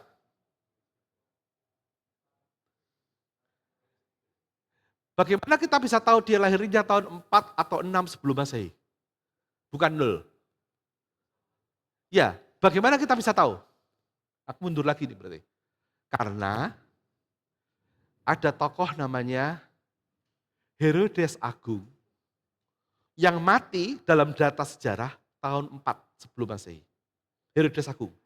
Kalau dia memerintahkan bunuh bayi-bayi di bawah umur 2 tahun, berarti kemungkinan Yesus lahir tahun 6, 5, atau 4 sebelum Masehi.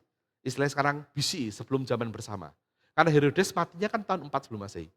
Oke, kalau Yesus umurnya 33, berarti kemungkinan peristiwa salib dan kebangkitan dan kisah Rasul itu tahun, kalau enggak 27, 28, 29 Masehi. Betul ya? Nah, Injil pertama kali ditulis Injil, itu di Markus tahun 70. Jaraknya 40 tahun dari peristiwanya. Setelah Markus, Matius 80. Setelah Matius, Lukas 85. Yohanes itu tahun 90 sampai 110. Kisah Rasul itu satu paket dengan Lukas, jadi itu tahun 85 90-an. Let's say 85. Jarak antara 85 ke 30 berapa tahun?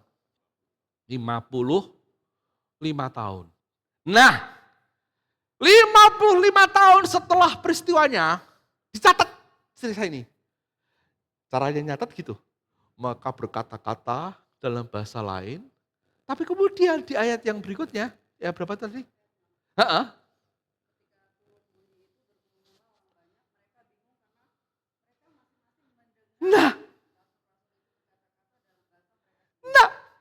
lalu kan kita, loh, ini sebetulnya yang mana?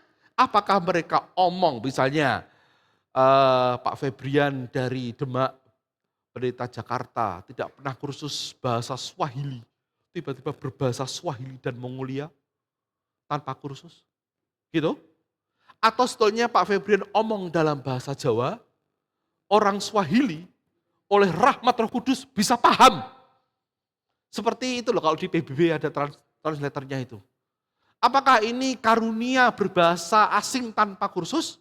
Atau karunia mendengarkan bahasa Ibrani atau Aram dalam bahasa populer di negara mereka sendiri?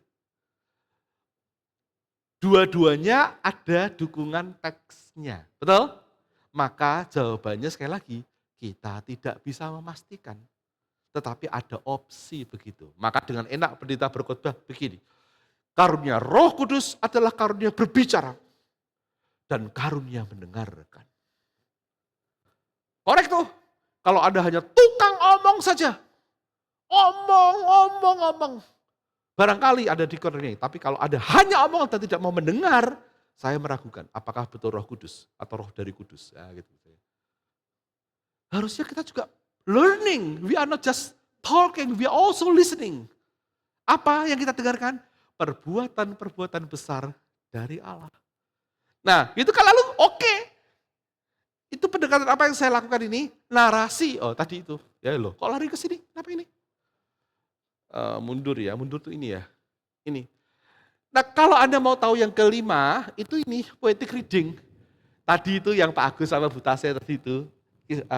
Itu pemakai perasaan. Itu ada. Nah, poetic reading atau baca teks lalu membuat puisi atau menggambar.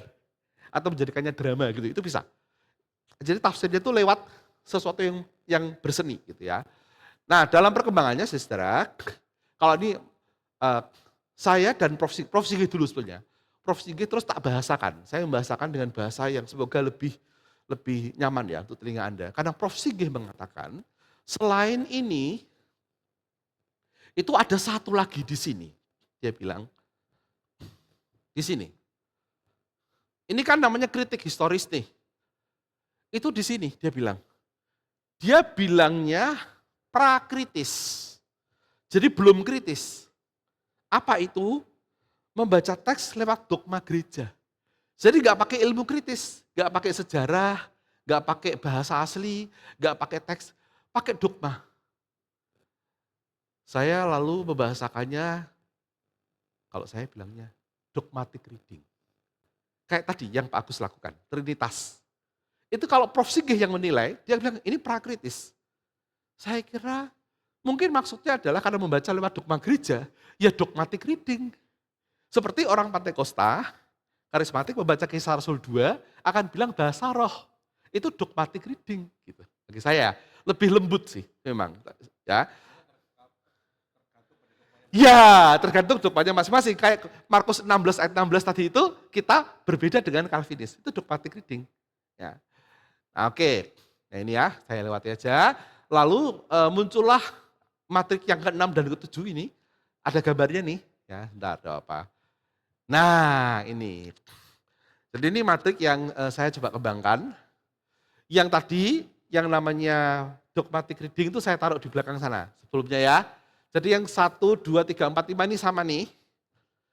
Sama, paket ini sama. Persis saya ngutip dari M.S. Abram, Robert Steele, dari sini sampai sini ini sama. Nah, lalu hutang gagasan dari Prof. Singgih tadi, yang dia bilang prakritis, saya bilang dogmatic reading. Lebih lembut semoga. Setelah itu, dalam perkembangannya, ini benar-benar perkembangan progres, itu ada 2 lagi di sini. Betul-betul ada bukunya, ada kurikulumnya. Dan saya juga pernah ngomong begini di depan Institut Persetia. Jadi itu Studi Biblika. Anggota Persetia itu ada sekian puluh, diminta cerita Duta Wacana ngapain. Nah, lalu saya ceritain yang kami lakukan di Duta Wacana itu yang ini postkolonial. Terus banyak teman yang belum banyak tahu memang nyatanya bukan sombong tapi iya itu catatan notula dari Studi Persetia tahun 2019.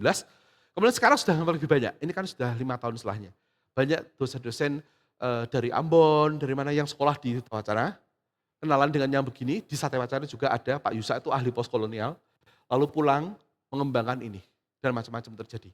2 yang terakhir ini ya, yang kanan itu sosio rhetoric modes. Jadi baca teks itu dari dimensi sosial. Saya beri contoh ya. Roma 12. Nah, ini contoh nih. Roma 12. Kalau Anda baca Roma 12 ayat 1 sampai 2, biasanya tafsirnya apa? Roma 12. Seringkali dikhotbahkan loh, persembahkanlah tubuhmu gitu kan. Biasanya orang menjelaskannya maksud Paulus adalah gitu gimana Pak? Biasanya Pak. Atau Pak Febri pernah enggak khotbah ini? Hah? Tekanannya apa Pak? Untuk menjelaskan maksudnya. Gitu toh ya Pak ya, bentuk pelayanan kita gitu toh ya. Kalau ditanya gini, kira-kira konteks sosialnya sehingga Paulus menggunakan metafor mempersembahkan tubuh itu apa? Oke, lumayan. Coba Pak, tolong Pak, jelaskan.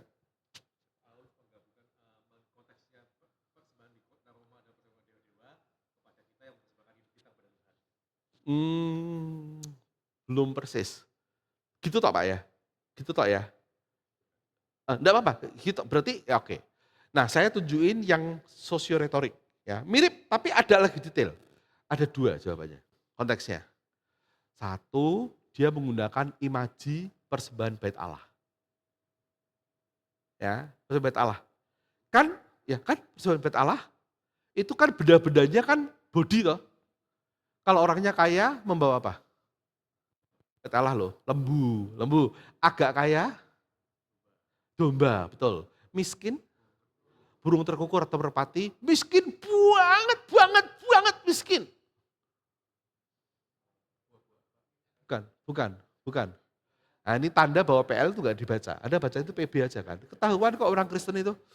Iya, tepung atau sayur. Ya, itu legitim, sama-sama, nilainya aja beda. Nah semua benda ini, terutama kecuali yang tepung ya, dari hidup kan, hidup itu dibuat mati kan, darahnya dikeluarkan kan. Nah lihat, jadi mereka pertama ya, punya gagasan sacrificial rights.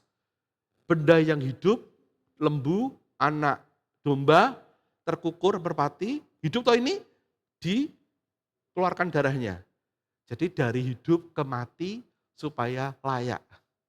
Paulus twisted. Persembahkanlah tubuhmu sebagai persembahan yang hidup.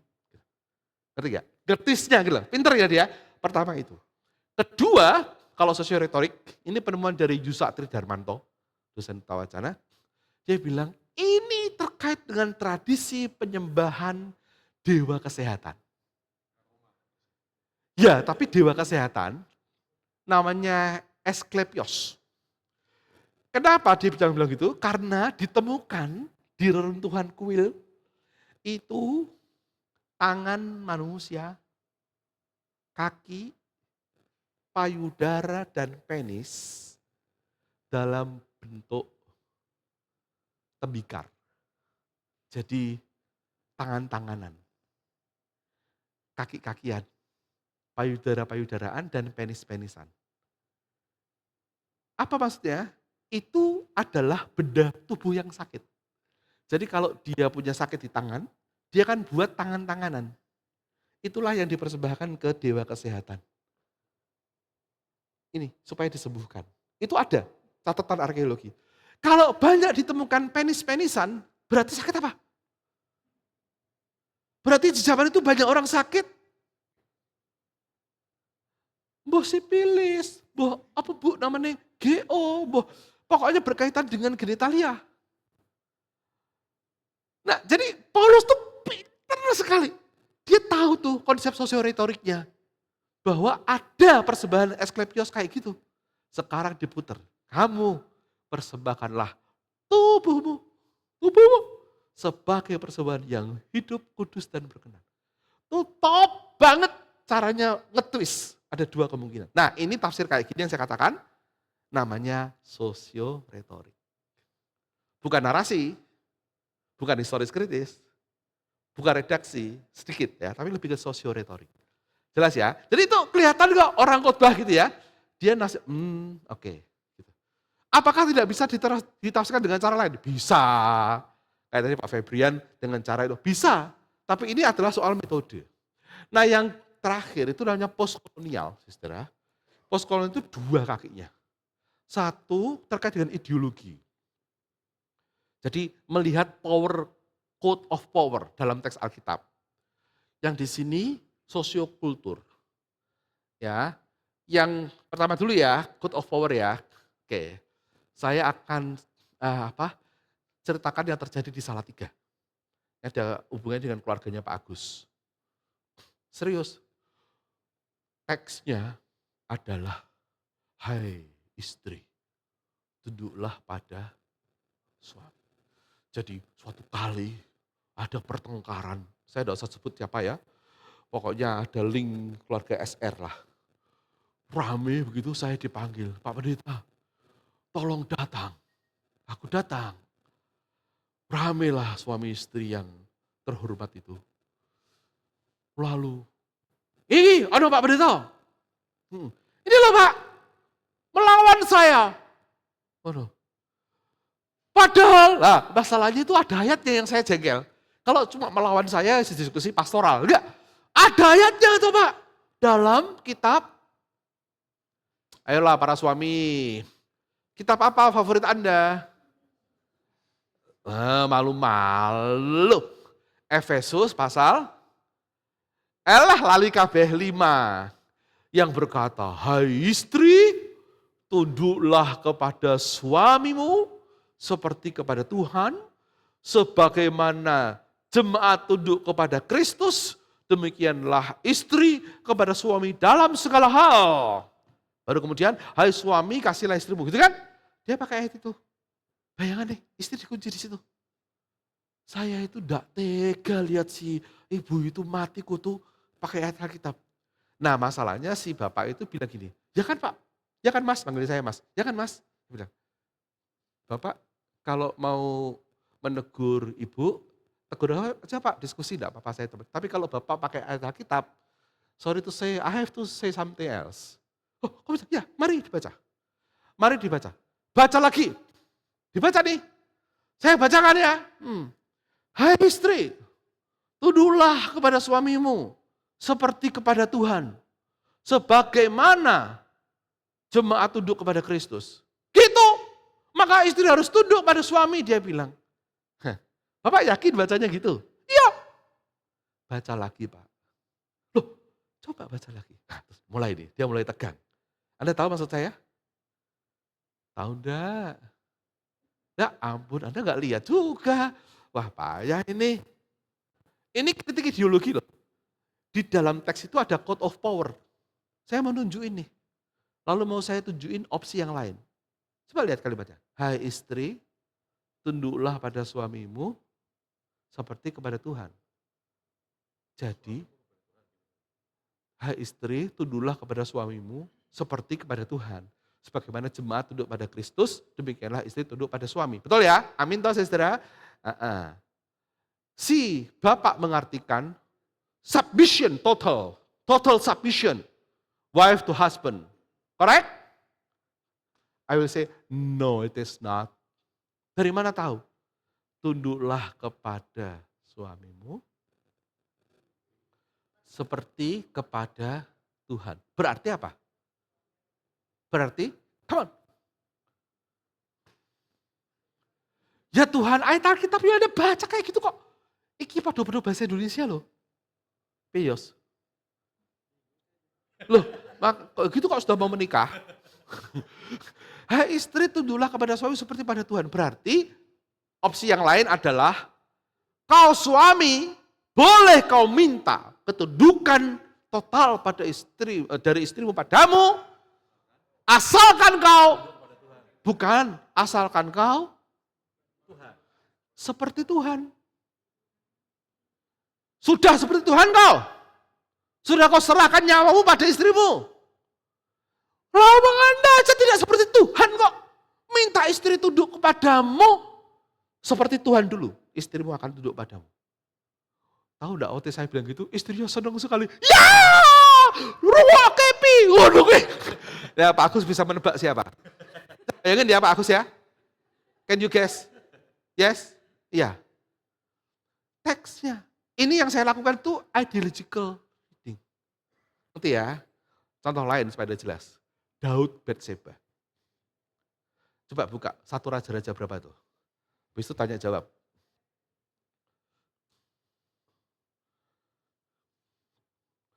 Daud Batseba. 1 Raja-Raja ya? 1 Raja-Raja toh? 2 ya? Atau berapa tuh? Aku mah suka nggak hafal tuh. Samuel ya, boleh. Coba.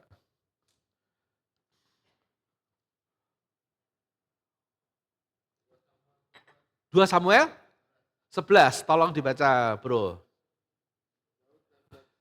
Yang kenceng bro. Nah. Pada pergantian tahun, pada tahun raja-raja. Nah, pakai ini supaya ini kan direkam ya. Mari. Pada pergantian tahun, pada waktu raja-raja biasanya maju berperang, maka Daud menyuruh Yoab maju beserta orang-orangnya dan seluruh orang Israel. Ya.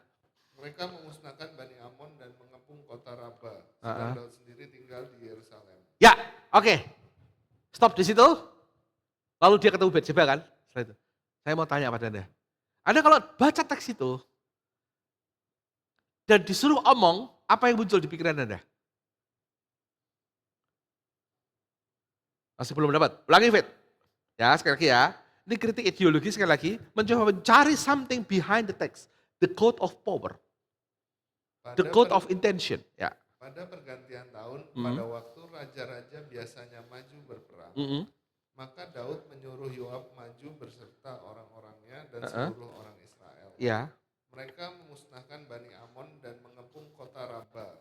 Sedang Daud sendiri tinggal di Yerusalem. Terus. Sekali peristiwa pada waktu petang. Nah, dan sebagainya. Batseba, oke. Jadi bagaimana saudara? Adakah ide muncul? Kemungkinan pertama adalah, oh ini menunjukkan betul. Tapi setelah yang pertama itu menunjukkan momen aja. Momen bahwa ada musim perang. Ya kan? Pada waktu musim raja-raja berperang. Tapi kalau ada teliti, pengarang itu sebenarnya mau sesuatu. pada waktu musim raja-raja berperang, Daud kagak perang. Dia perang sendiri. Udah, bayangin tuh. Pada waktu raja-raja berperang, dia nyuruh orang lain, panglima yang berperang, dia kagak perang. Dia jalan-jalan, lihat Batseba, perang sendiri. Ini kan ngerit Daud, lu raja macam apa? Boleh nggak nafsir gini? Boleh kalau Anda pakai ideological criticism, melihat kode-kode yang ada di dalam teks. Kalau Anda tidak mau lihat gini, hanya narasi, gini kalau narasi. Oh, Daud bertemu Batseba pada waktu ada musim perang. Gitu toh, selesai. Anda nggak boleh maju lagi, nggak bisa dong. Tapi kalau ideologi, Anda melihat siapa yang mau ngomong apa, mau mengkritik siapa, Anda harus jernih mengkritiknya. Ngerti gitu. Nah ini dikembang, ini agak baru memang. Ya, ada tokoh-tokohnya enggak usah saya sebutin. Kaki kedua itu kaki kultur. Namanya contextual hermeneutik. Ya ini ada paling tidak itu dua model yang sekarang dipakai. Melihat teks Alkitab dari kacamata non-Alkitab. Kultural non-Alkitab. Atau melihat teks Alkitab dan teks non-Alkitab dalam interaksi. Ini namanya cross-textual. Tesisnya Albert, disertasi saya itu. Kalau yang tadi yang pertama melihat teks Alkitab dari perspektif non-Alkitab itu tesis saya. Jadi melihat melalui. Yang saya lakukan itu mencoba melihat teks Emmaus melalui kacamata Zen Buddhisme. Waktu S2 ya. Yang S3 itu teks Yakub Diabok dan teks Dewa Ruci. Berdialog. Lalu bukan hanya mencari beda dan samanya, mencari pemerkayaannya. Ini metode Asia. Yang melakukan sudah orang banyak yang melakukan. Arsili, Sugirtarjo, macam-macam. Tapi ini namanya Asia. Kenapa dilakukan itu? Karena kita itu hidup dalam kultur di mana menafsirkan Alkitab selalu pakai suasana non-Alkitab kadang-kadang. Anda bilang tidak, saya mau cek. Kalau tidak, misalnya saya cek Pak Febri ya, apakah Pak Febri yakin tidak pernah melakukan ini? Yakin enggak? Tidak yakin. Atau yakin? Tidak pernah. Tidak tahu. Tidak yakin. Pak Febri pernah memimpin kematian? Waktu memimpin kematian, pernah nggak ngomong gini? Saudara-saudara, hidup di dunia itu hanya mampir minum saja. Ing donyo mau mampir ngombe. Pernah Pak ngomong gitu Pak? Enggak pernah ya? Gitu ya. Di GKJ sering sekali. Saya di GKJ Salatiga berkali-kali ngomong gini. Saya ngomong gitu tuh dari dulu kala. Untuk menjelaskan kesementaraan hidup. Teman-teman saya GKJ, pokoknya konteks Jawa. Salatiga itu kan 98% orang Jawa. Ya, aku nih Cino-Cino Jawa gitu kira-kira gitu. Nah, Anda mengerti? Teman GKJ itu begitu berkali-kali. Begitu saya belajar disertasi nih, saya belajar teks Dewa Ruci asli dalam bahasa asli, cari di Leiden pula, karena di Indonesia tidak banyak. Nemu kalimat yang saya sampai wah, Dewa Ruci, ya, Dewa Ruci berkata kepada Bimo, ing donya mung mampir ngombe. Urip menika. Ya Tuhan, ternyata itu dari teks Dewa Ruci. Aslinya, ilustrasi di dunia mampir minum. Dewa Ruci itu teks Hindu, Islam, dan Jawa kuno. Dan kita gunakan dengan gembira. Menolong orang mengerti iman pada Kristus. Tidak apa-apa. Nah, itu maksudnya. Lagi, tadi saya cerita di tesis saya akan menafsirkan kisah Emmaus dari kacamata Zen Buddhisme. Karena saya punya darah Chinese. Ya. Pada waktu saya sedang buat itu, ada satu teman, waktu itu saya belum di sinode, belum menjadi pengurus sinode, tapi sudah diberitakan KMI. Di Semarang, di kantor sinode itu saya ditegur gini, tegurannya saya pasti Pak, ada berita bahwa pendeta Daniel Setiabudi terpengaruh roh Buddhisme. Beneran nih dia ngomong gitu, terpengaruh roh Buddhisme. Beritanya ngono Pak. Saya bilang, oke, sekarang tak jelasin, boleh percaya boleh enggak ya. Ketika aku menggunakan lensa Buddhisme, Zen, untuk menafsir Alkitab, kisah Emmaus ini bahasa Indonesia, Inggris, Yunani yang saya lihat. Pakai lensa ini, aku menemukan banyak yang menarik sekali, yang tidak kutemukan pakai metode narasi historis kritis. ketemu banyak hal. Dan aku mencintai Kristusku lebih lagi gara-gara pakai metode ini. Aku bisa mengenali dia itu beda, lebih dalam. Kau percaya gak percaya terserah. Tapi aku rasanya lebih mencintai Tuhanku. Saya benar-benar. Aku sampai sekarang kan pendeta Kristen masih. Saya tidak menjadi Buddhis. Tetapi dengan lensa Buddhis, saya bisa mengerti. Karena lensa Buddhisme kan ada dalam diri orang Tionghoa kayak saya, betapapun pasti ada. Lensa yang mana? Tak kasih tahu, sekarang ada tuh. Ketika Kleopas berjalan ke Emmaus bersama temannya, ada sesuatu yang menutupi mata mereka, betul? Coba tak takoni. Opo? Apa? Jawab nih, so. Ada sesuatu yang menghalangi mata mereka. Sehingga ketika Yesus masuk, berjalan bersama mereka, tidak tahu. Yesus yang pura-pura tanya, kenapa kamu muram? Lalu, apakah kamu satu-satunya orang yang tidak tahu? Gini, apa toh? Oh ini loh Yesus gini. Perempuan-perempuan berkata dia bangkit gini.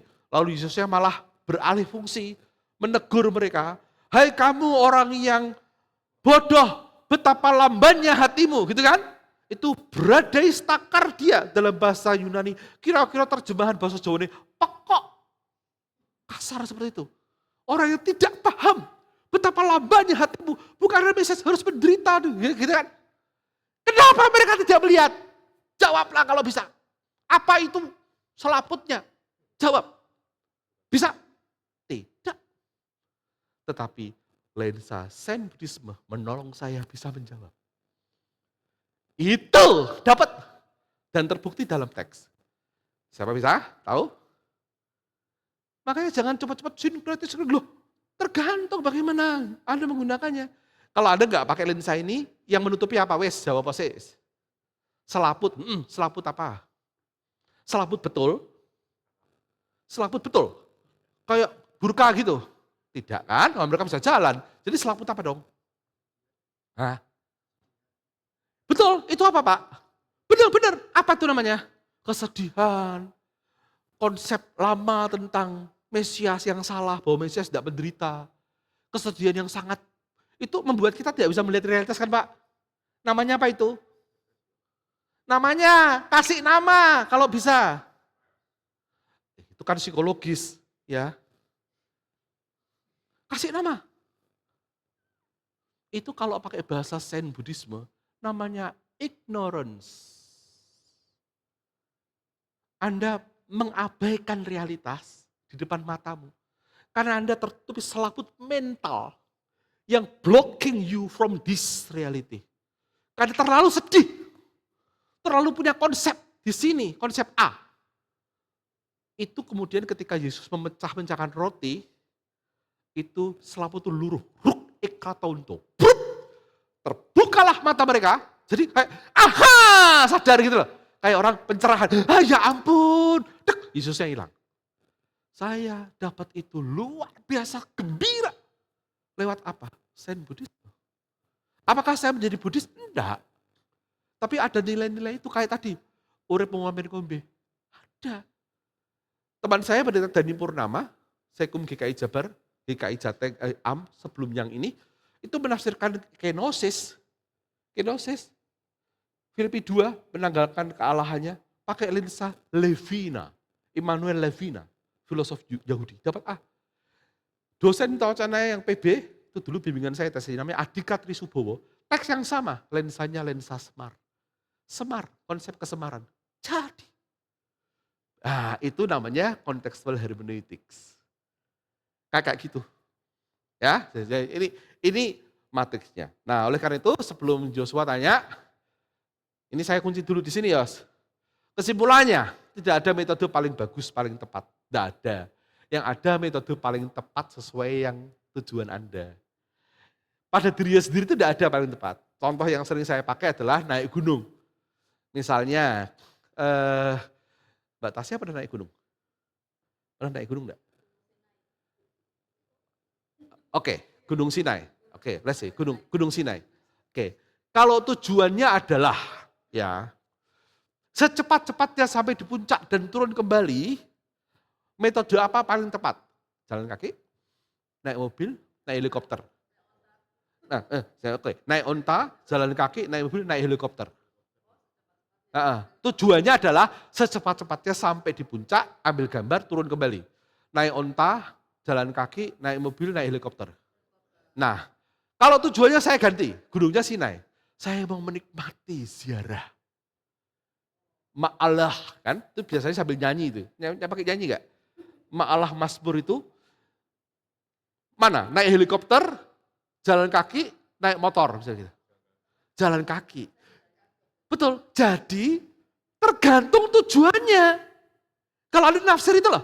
Kalau ada tujuannya gini, saya mau tahu pengarang asli teks ini tahun berapa ditulis, suasana sosialnya apa waktu itu. Metodenya apa? Ya historis kritis dan sosio-kultural. Bisa enggak Anda? Kalau enggak sekolah teologi, berat. Kecuali membaca buku-buku referensi. Kalau Anda, I don't care siapa yang nulis, mau Paulus betul, mau muridnya Paulus, I don't care ini mau asli apa tidak, yang penting sudah jadi bagiku firman Tuhan, ku baca, aku dapat sesuatu. Lain lagi metodenya, itu lebih ke narasi. Kalau aku mau tahu teks ini dibaca banyak orang, lalu macam-macam pendapat, aku mau tahu itu read respon. Aku mau membacanya lalu melukiskan gambaran, atau membuat puisi, atau membuat drama, lain lagi. Aku mau membacanya dari perspektif kacamata Jawa atau kacamata Nias saya atau lain lagi. Oh, aku punya teks pembanding sama-sama yang ini Serat Centini kan sangat erotis. Ini Kidung Agung. Aku mau lihat cross. Lain lagi metodenya. Masing-masing punya kelemahan, masing-masing punya kelebihan. Dengan cara ini kami di Tawajal melatih para mahasiswa kami begini supaya tidak gampang menyesat-nyesatkan orang. Supaya menghargai perbedaan sudut pandang, tapi bisa menjalankan metode dengan proper, dengan akademis dan rendah hati. Itu untuk menghindari perdebatan yang tidak perlu di PA-PA. Untuk menghindari debat tidak perlu di YouTube. Yang menjengkelkan, alih-alih bersaudara malah kita musuhan, gara-gara disesat-sesatkan dan dibodoh-bodohkan. Siapa yang suka didungu-dungukan? Kalau hanya dungu intelektual gak apa-apa. Dungu iman itu kan menjengkelkan sekali. Dah, mau tanya apa? Moderator dong. Mari Pak Heri, nanti lewat moderator ya, Jos. Supaya ada gunanya moderator. Thank you Pak Daniel.